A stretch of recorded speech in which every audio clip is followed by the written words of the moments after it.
आज के इस निशुल्क कोचिंग के शुभारंभ के अवसर पर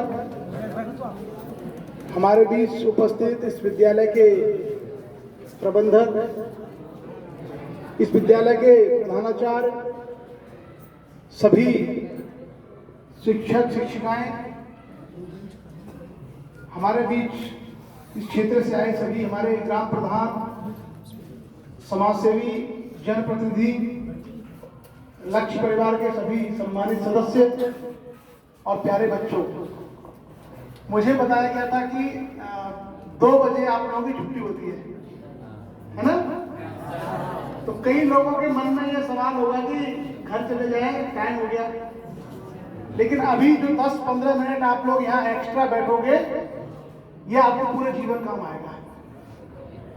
और जो मैं आपकी शिक्षा के लिए, आपके भविष्य के लिए बताने वाला हूं, उन बातों को बहुत ध्यान से सुनना। आप में से अधिकांश बच्चे गांव से हैं।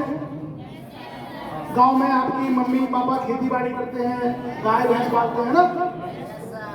आपके मन में कभी सवाल आता है कि हम गर्मी में धूप में जाके गाड़ी में जाए?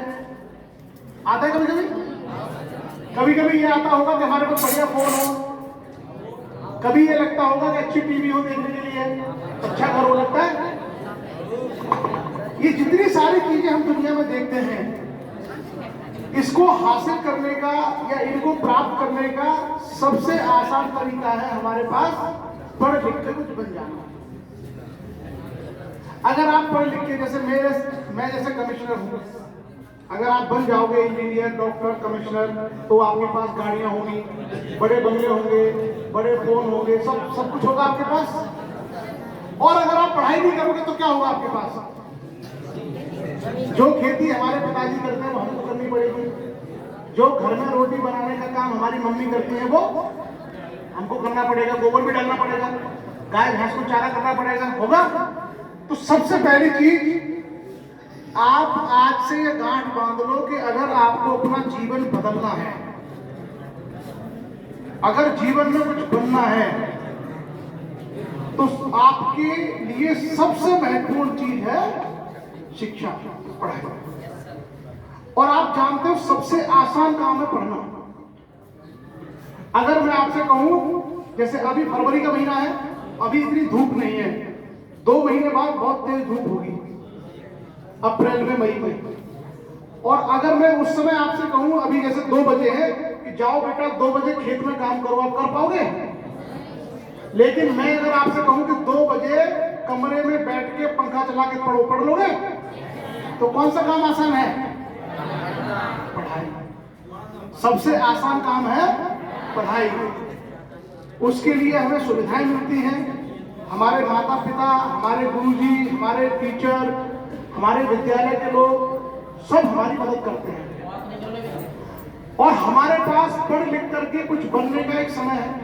ऐसा नहीं है कि आप 40 साल में पढ़ाई करोगे। एक समय है, 15 साल, 16 साल, 18 साल, 19 साल, 20 साल की जब हमारी एज है, वही समय है पढ़ने का।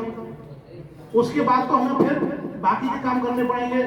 तो ये जो आपका कीमती समय है, जब आप 6ठी, 7वीं, 8वीं क्लास के स्टूडेंट हो, 6ठी, 7वीं, 8वीं में आते ही सोचना शुरू करो कि जो मजदूरी, मेहनत का काम, गाय भैंस का काम हमारे पापा मम्मी कर रहे हैं, हम वो नहीं करेंगे, हम उससे अच्छा, उससे बढ़ के कुछ करेंगे।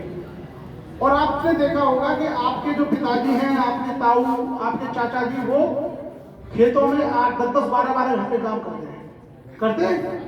सुबह 4 बजे, 5 बजे उठते हैं, रात को 8 बजे, 9 बजे तक काम करते हैं। 12, 13 घंटे काम करते हैं वो लोग। अगर आप उस 12 घंटे के बजाय सिर्फ 8 घंटे का डेली पढ़ाई कर लोगे, सिर्फ 8 घंटे लग के, तो आप किसी भी बड़े पद पर, doctor, engineer, IAS, PCS, scientist बन जाओगे। और वहां से आपका पूरा का पूरा जीवन बदल जाएगा। तो याद रखना बच्चों, अभी जो आपका समय है, इसको ऐसे ही बर्बाद नहीं करना है। इस समय का सदुपयोग करो। कि हम आज सर जी आए थे, वो हमें बता के गए कि हम रोजाना 7 से 8 घंटे पढ़ेंगे, स्कूल में पढ़ेंगे, घर पे जाके पढ़ेंगे, ट्यूशन है, कोई क्लास है वो पढ़ेंगे। क्लियर? पहली चीज। दूसरा काम क्या करना है बच्चों आपको, ये जो इधर लड़के सारे बैठे हैं, आप लोगों से मैं एक सवाल पूछता हूं। आप में से कोई भी बच्चा मुझे ये बताओ बड़ा होकर क्या बनना चाहता है? कोई भी बच्चा, आपके मन में कोई सवाल है कि हमें कुछ बनना है? किसी के मन में तो आता होगा। बताओ क्या बनना चाहते हो? ऐसे ही जो भी मन में आता हो बताओ, खड़े होकर बताओ। बताओ बेटा, खड़े होकर बताओ। कोई एक बच्चा, अच्छा आप रहने दो बेटा, आप बताओ आप में से कोई कुछ बनना चाहता है? क्या बनना चाहते हो? नहीं, बैठ के बताओ, बैठ के बता दो, बैठ के बताओ बेटा, क्या बनना चाहते हो? डॉक्टर। आप क्या बनोगे? पुलिस। पुलिस। आप लोग भी कुछ बनोगे? बताओ, खड़े हो। क्या बनोगे? Cabinet secretary. कैबिनेट सेक्रेटरी, मतलब आईएएस बनोगे। अब देखो, ये सबसे आप में से 3 बच्चों ने बताया बड़े मुश्किल से। बेटा आपको अगर जीवन में कुछ बनना है तो सबसे पहले आप आज ही ये तय कर लो कि हमें क्या बनना है। हम पढ़ाई इसलिए नहीं कर रहे कि हमें 10वीं करनी है, 12वीं करनी है, बीए करनी है, बीएससी। हम पढ़ाई इसलिए कर रहे हैं कि हम कुछ बनेंगे लाइफ में, और क्या बनेंगे इसकी जानकारी होना बहुत जरूरी है। मान लो आप पढ़ते चले गए, एमए कर लिया आपने, अब 22 साल के हो गए, और उस समय आपने सोचा कि मैं तो एनडीए में जाके आर्मी अफसर बनता। आपकी उम्र निकल गई, 18 साल तक अलाउड हो, बन पाओगे? नहीं। तो पहली चीज, सही समय पर हमें ये पता होना चाहिए कि हमें क्या बनना है, अर्थात अपने लक्ष्य के बारे में बिल्कुल जानकारी होनी चाहिए कि ये मुझे लाइफ में बनना है। अब मैं आप लोगों की हेल्प करता हूं कि आप कैसे डिसाइड करोगे। आप ये मत सोचना कि मुझे देख के कमिश्नर बन जाएंगे या कैबिनेट सेक्रेटरी बन जाएंगे। आपको मैं 2 चीजें बता के जा रहा हूं। हर बच्चे की किसी न किसी सब्जेक्ट में इंटरेस्ट है, लेकिन हर सब्जेक्ट में नहीं है। किसी का मैथ अच्छा है, किसी की साइंस अच्छी है, किसी की इंग्लिश अच्छी है, किसी की हिंदी अच्छी है, किसी की ड्राइंग अच्छी है। हो सकता है कोई बच्चा खेलने में बहुत अच्छा हो, एथलीट हो, रेस अच्छी लगाता हो सकता है कोई बच्चा सिंगिंग अच्छी करता हो। मतलब हर बच्चे का अलग अलग फील्ड में इंटरेस्ट होता है। तो आपको पहली चीज तो यह याद रखनी है कि हमारा जिस सब्जेक्ट में या जिस चीज में इंटरेस्ट है, हम अपना लक्ष्य उसी फील्ड में बनाएंगे। अब मान लो आपको मैथ समझ में नहीं आता और आपके घर वाले या आपके रिश्तेदार बोलते हैं कि बेटा तुझे इंजीनियर बनना है। अगर आपको मैथ समझ में नहीं आता तो क्या आप आईआईटी का एग्जाम पास कर पाओगे? नहीं पास कर पाओगे तो इंजीनियर नहीं बनोगे। अगर गलती से प्राइवेट कॉलेज में चले गए पैसे देके तो बड़ी मुश्किल से पास हो गए, और पास हो भी गए तो बहुत बेकार इंजीनियर बनोगे क्योंकि आपकी रुचि उसमें नहीं थी। तो पहली चीज याद रखना, जिस सब्जेक्ट में कमांड हो, जिस सब्जेक्ट में इंटरेस्ट हो या जिस फील्ड में इंटरेस्ट हो, उसी के हिसाब से अपना लक्ष्य बनाना कि मैं लाइफ में ये बनूंगा। अब देखो मैं आपको कॉमनली बता रहा हूं, मैथ फिजिक्स केमिस्ट्री अच्छी है तो इंजीनियर बनने का ट्राई करो। जूलॉजी बॉटनी केमिस्ट्री फिजिक्स अच्छी है तो डॉक्टर बनने का ट्राई करो। अकाउंट्स वगैरह पैसे का लेन देन खर्चा कहाँ पर होता है, अगर ये अच्छा है तो सीए करो। अगर आपको हिस्ट्री पॉलिटी इकोनॉमी ज्योग्राफी ऐसे सब्जेक्ट पढ़ने का मन बहुत करता है तो आईएएस पीसीएस बनो। क्लियर? या अगर आपको कोई गेम अच्छा लगता है, जैसे मान लो कोई बच्चा रेस अच्छी लगाता है, बहुत कम समय में 100-200 मीटर करता है, तो उसे या तो खिलाड़ी बनना चाहिए। अगर वो खेलों में नहीं जाना चाहता तो उसको पुलिस है, आर्मी है, ये ट्राई करनी चाहिए। क्लियर? तो हमारे अपनी जो इंटरेस्ट है या हमारे पास जो अपने भगवान ने दिया हुआ है दिमाग और शरीर, जो जिस दिशा में काम करता है उसके अनुसार हम उस फील्ड में अच्छे तरीके से जा सकते हैं। लेकिन जैसे आज हम लोग मिले हैं यहाँ पे, तो आप लोग आज अपने घर पे जाके 1 घंटा ये सोचोगे कि सर ये बता के गए थे कि जिसमें अच्छा लगता हो और जिस सब्जेक्ट पे कमांड हो उसी में मैं अपना करियर बनाऊंगा। क्लियर? एक और चीज बच्चों आपको जो जाननी है वो ये है कि आज के समय में जो हम लोग अपनी पढ़ाई लिखाई स्कूलों में या गांव में रहकर करते हैं, केवल यहां तक दुनिया नहीं है।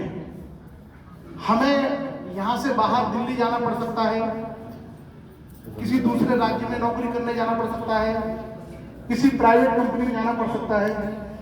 तो बाहर जाके हम तभी अच्छे तरीके से जॉब कर पाएंगे जब हम बेहतर बोलना जानते हो, यानी हमारी स्पीकिंग बहुत अच्छी हो।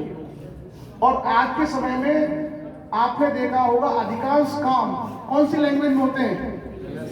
इंग्लिश में। इसमें तो सभी बच्चों अपनी इंग्लिश इंप्रूव करो, रोजाना 1 घंटे अलग से इंग्लिश पढ़ा करो। इंग्लिश कैसे अच्छी होगी मैं आपको फॉर्मूला बता दे रहा हूं। मैं एक सेंटेंस पूछता हूं आप लोगों से, कोई उसका आंसर देगा, मैं समझ जाऊंगा आप लोग कितना इंग्लिश समझते हो। मैं हूं, बताइए जिसको आना है। मैं हूं, आई एम। और कोई बताओ, और किसी को आता है इसका आंसर? I am. एम आई, आई। मैं हूं की बेटा अंग्रेजी होती है इट इज आई। क्या होती है इसकी इंग्लिश? It is I. मैंने बहुत एक ही लाइन से मतलब 2 शब्दों का 2 शब्द पूछे, मैं हूं को इंग्लिश में बोलो, तो आपने बोला आई एम। आई एम नहीं होता इसका मतलब, इसका इंग्लिश होती है इट इज आई। ऐसे ही इंग्लिश लैंग्वेज में छोटे छोटे नियम हैं। कहाँ इट लगेगा, कहाँ देर लगेगा, कहाँ वुड लगेगा, कहाँ हैज लगेगा, कहाँ बीन लगेगा, कहाँ आर लगेगा, कहाँ देर लगेगा। तो आप लोगों को सबसे पहली चीज इंग्लिश को अच्छी करने के लिए रोजाना इंग्लिश के 1-2 नियम सीखने पर डे, ठीक है। दूसरा, इंग्लिश के 4-5 नए वर्ड्स मीनिंग सीखो। जैसे मेरे हाथ में क्या है ये? वॉच, क्योंकि आपको इसका मीनिंग पता है। लेकिन यही बात अगर मैं आपके पिताजी या मम्मी से पूछूं तो वो क्या बोलेंगे इसको? घड़ी। एक ही बात है, घड़ी और वॉच एक ही बात है। आपने वॉच इसलिए बोला क्योंकि आपको इंग्लिश में इसका वर्ड मीनिंग पता है, लेकिन मम्मी पापा को नहीं पता हो तो वो उसको घड़ी बोलेंगे, है ना। ऐसे ही जैसे ये पेन, इसको कोई कलम बोल देता है ना। तो आपको क्या करना है, किसी भी अखबार से, टीवी न्यूज से, किसी इंग्लिश की बुक से, किसी इंग्लिश की मैगजीन से रोजाना 4-5 इंग्लिश के नए वर्ड सीखिए। जैसे ये आपका स्कूल है, तो स्कूल के चारों तरफ एक दीवार है, इसको हम लोग क्या बोलते हैं? Boundary wall. एक इंग्लिश हो गई। इस पर ये नीले रंग का पेंट हो रखा है, तो इसको क्या बोल सकते हैं? ब्लू कलर, ठीक है। ऐसे ही आप देखोगे, जैसे ये सीढ़ियां ऊपर जाती हैं, इसको क्या बोलते हैं हम लोग आमतौर पे? जीना। कुछ और बोलते होंगे तुम लोग में। सीढ़ियों को क्या बोलते हो? सीढ़ियां बोलते हो मान लो। तो सीढ़ियों को इंग्लिश में क्या कहते हैं? स्टेयर। क्या बोलते हैं? तो आप अपने स्कूल में जो कुछ देखते हो उसकी हर चीज को इंग्लिश में सोचो। सीढ़ी को स्टेयर, छत मतलब रूफ, दीवार, बाउंड्री, वॉल, कलर, रंग। ऐसे ही करके आप अपने गांव में जाओगे तो खेतों में मान लो फसल खड़ी है, मान लो अभी जो है चने का सीजन है, चने की फसल है। चना मतलब ग्राम, धान होते हैं। धान की फसल को क्या बोलते हैं? Paddy crops, paddy. राइस नहीं, खाने वाले चावल को राइस कहते हैं, लेकिन जो फसल खड़ी होती है उसको इंग्लिश में कहते हैं पैडी। ठीक, पैडी फील्ड या पैडी क्रॉप। इसी तरीके से हमें दुनिया भर में जो कुछ हम देखते हैं उसके इंग्लिश में मीनिंग मिल जाएगी। जितनी हमारे इंग्लिश की वर्ड मीनिंग अच्छी होगी, ऑटोमेटिक हमारी इंग्लिश लैंग्वेज अच्छी हो जाएगी। आपको करना क्या है, जब कभी आप अपने दोस्तों के साथ या अपनी क्लास में बैठोगे या अपने ट्यूशन में जाओगे या कहीं बैठोगे, वहां आप अपने फ्रेंड से इंग्लिश में बोलो। मतलब ये नहीं पूरा इंग्लिश नहीं, आप बुंदेली में बोल सकते हो, लेकिन इंग्लिश के वर्ड यूज करो। ठीक, जितना ज्यादा आप इंग्लिश के वर्ड्स यूज करोगे आपकी लैंग्वेज अच्छी होती जाएगी। एक और चीज, यहाँ पे कौन सी क्लास तक के बच्चे हैं? इंटर तक के। 10th किसने पास कर लिया है? 10th पास कर लिया जिन्होंने, इधर किसने पास किया है? चलो एक सवाल पूछता हूं मैं आप लोगों से। जिसको पढ़ना या लिखना नहीं आता उसे हम क्या कहते हैं? अनपढ़। अगर जिसने 10वीं में 60%, 70%, 80% नंबर आए होंगे आपके, है ना? कितने आए बेटा? 10th में कितने मार्क्स थे? 58 परसेंट बताओ, परसेंट 90%, 90% है ना, 90%। हमारे जमाने में इतने में 2 बच्चे पास हुए। हमारे समय कितने आए थे ना? 45, 50, 46, 50 अगर आ गए ना तो गांव में ढोल बज जाते थे कि भाई बच्चे ने तीर मार दिया। तो बराबर अब देखो, मैं जो पूछ रहा हूं आपसे, आज का जो समय है वो है कंप्यूटर। आप अपना एडमिट कार्ड लेने जाते हो, कहां से लेके आते हो? अगर कोई सर्टिफिकेट बनवाना, प्रमाण पत्र जाति का, आय का, कहां जाते हो? SDM office. किससे बनता है? हाथ से लिखा जाता है या कंप्यूटर से? कंप्यूटर से। हमारे पिताजी खेती करते हैं, अगर जमीन को एक खाते से दूसरे खाते में चढ़वाना तो किससे चढ़ती है? तो सारा काम किस पे हो रहा है? अब मान लो बेटा आपके 90% मार्क्स हैं, आपको कंप्यूटर आता है? अब इधर आओ, इधर आओ। इस एग्जाम्पल से मैं आपको कुछ सिखाना चाहता हूँ। मैं कह रहा हूँ ना, जैसे आप 15 मिनट लेट हो रहे हो, लेकिन जीवन का मतलब सीख के जाओगे 15 मिनट में। बेटा आपका नाम क्या है? प्रतीक्षा। इनके 90% मार्क्स है, लेकिन इनको कंप्यूटर नहीं आता। जिस बच्चे के 90% मार्क्स है, बच्चा बहुत इंटेलिजेंट है, बहुत होशियार है। अब मैं इनको बोलता हूं कि प्रतीक्षा आप जाओ बेटा, बाहर एक कंप्यूटर रखा है, वहां से मेरे लिए एक एप्लीकेशन टाइप करके ले आओ। ये बोलती सर हमको लिखना ही नहीं आता कंप्यूटर पे। तो जिसको लिखना पढ़ना नहीं आता उसे क्या कहेंगे? और इनके मार्क्स कितने हैं? तो 90% मार्क्स लाके भी हम किस कैटेगरी में आ गए? जो काम हमारे बाबा नहीं जानते वो हम भी नहीं जानते, तो पढ़ाई लिखाई बेकार हो गई। कहने का मतलब ये है कि आज के समय में बेटा बचाओ, जितनी भी नौकरियां हैं, जितने भी कंपटीशन है, पुलिस से लेके IAS, PCS, doctor, engineer, private sector, हर जगह कंप्यूटर कंपलसरी, हर जगह कंप्यूटर कंपलसरी है।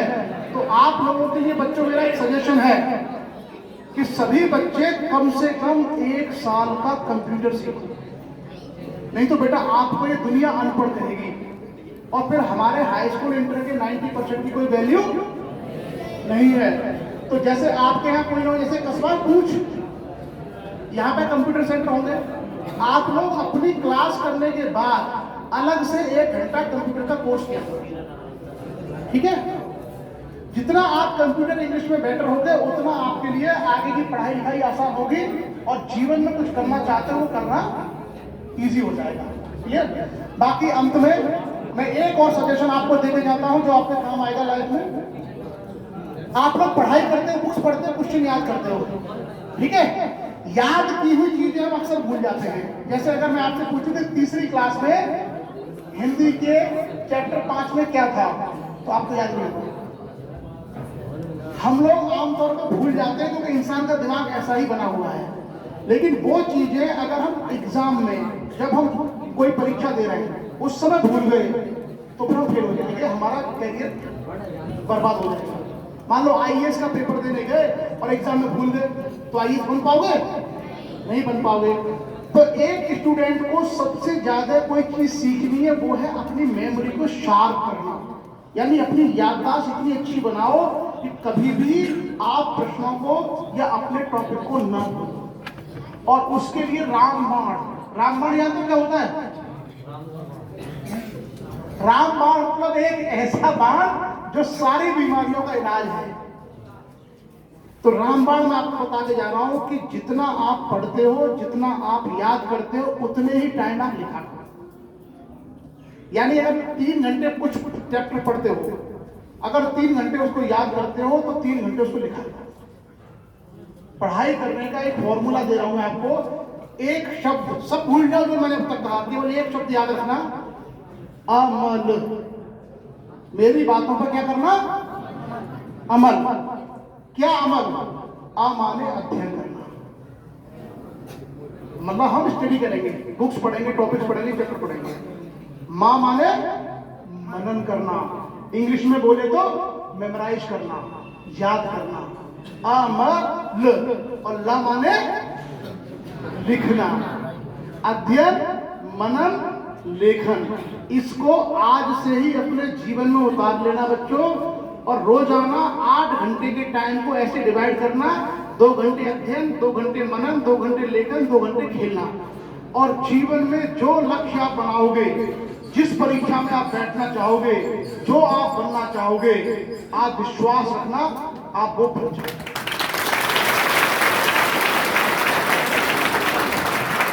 मेरी ओर से आप सभी बच्चों को और हमारा जो विद्यालय परिवार है उसको बहुत बहुत बधाई, आप सभी को बहुत बहुत शुभकामनाएं। और यहाँ जो छोटे बच्चे हैं उनके लिए नवोदय, सैनिक स्कूल, विद्या ज्ञान आदि के लिए पढ़ने की व्यवस्था भी की जा रही है अलग से। और आप लोग जानते हो नवोदय में सारी पढ़ाई फ्री है। अगर एक बार आपका एडमिशन हो गया तो रहना खाना फ्री, घूमना खेलना भी फ्री। तो आप लोग ढंग से पढ़ेंगे मेहनत से। और हमारे जो शिक्षक बंधु हैं, कौन कौन लोग इसमें योगदान देंगे? आप सभी को भी बहुत बहुत बधाई। आप लोग इसी तरीके से बच्चों को पढ़ाइए। लक्ष्य की ओर से हम जो मटेरियल होगा वो हम जिला अध्यक्ष जी के माध्यम से आपके पास पहुंचाते रहेंगे। जो आपको कॉम्पिटिशन एग्जाम पेपर वगैरह की आवश्यकता होगी तो हम सब आपको पहुंचाते रहेंगे। आप लोग प्रेम से रहिए, खेलिए, बढ़िया खेलिए, खूब खेलिए, 2-2 घंटे खेलिए बेटा, कोई दिक्कत नहीं है। और अच्छा खाना खाइए, मन लगा के पढ़िए। All the best, thank you.